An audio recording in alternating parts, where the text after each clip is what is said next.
Government is considering, in case to go below 51% to an appropriate level on case-to-case basis. Government has also decided to modify present policy of retaining 51% government stake to retaining 51% stake inclusive of the stake of government-controlled institutions. In order to improve the capital... I sat bolt upright as I heard Finance Minister Nirmala Sitharaman utter these words in the 97th para of a long budget speech in Parliament on the 5th of July 2019. What?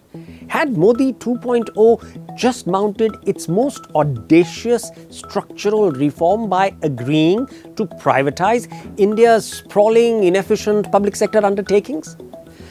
But my excitement was rudely cut short when I read the words that had gotten obliterated by the audio disturbance. In case where the undertaking is still to be retained in government control. In case where the undertaking is still to be retained in government control. And the last vestige of any joy disappeared when I read a government secretary saying, "We are shedding the thought that 51% is needed to retain control. The marriage between control and 51% is separated for the first time.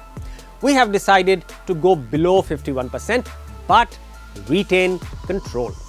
I just slumped back in my chair, my heady high punctured.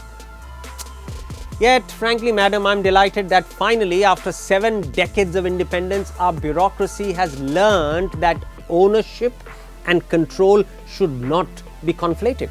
This rather simple realization could ignite entrepreneurial energy in first-generation founders if the principle is also extended to them. But for now, madam, you are grasping the wrong end of the stick. By all means, keep your ownership of public sector undertakings, but please give up control.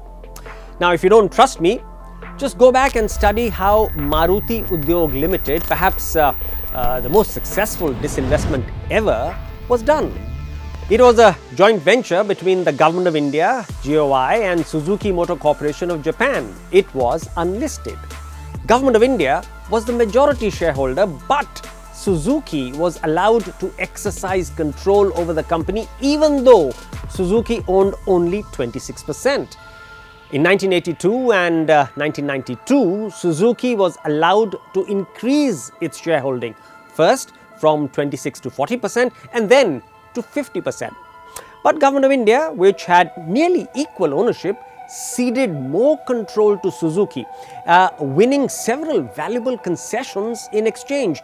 These included access to larger export markets and the manufacture of global models in the Indian plant. Consequently, the joint venture's valuation increased exponentially. Now, this was followed by a master stroke. The company did a hefty rights issue of 400 crore rupees. Government of India renounced its shares in favor of Suzuki. Bingo! The joint venture got a dollop of capital to obviously multiply its ambitions, and Suzuki got a controlling stake. But wait, Government of India also got a massive 1,000 crore rupees as premium for shedding control. And it got Suzuki to underwrite an offer of sale to the public at a price of 2,300 per share. Eventually, of course, Maruti Udyog Limited got listed and became India's most precious auto company, and Government of India made a terrific return on investment, all because it kept the ownership but gave up control, allowing its entrepreneurial partner to create a huge amount of value in the joint venture.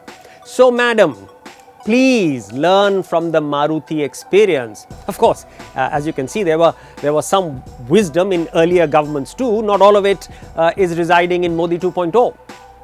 Shed control, not ownership.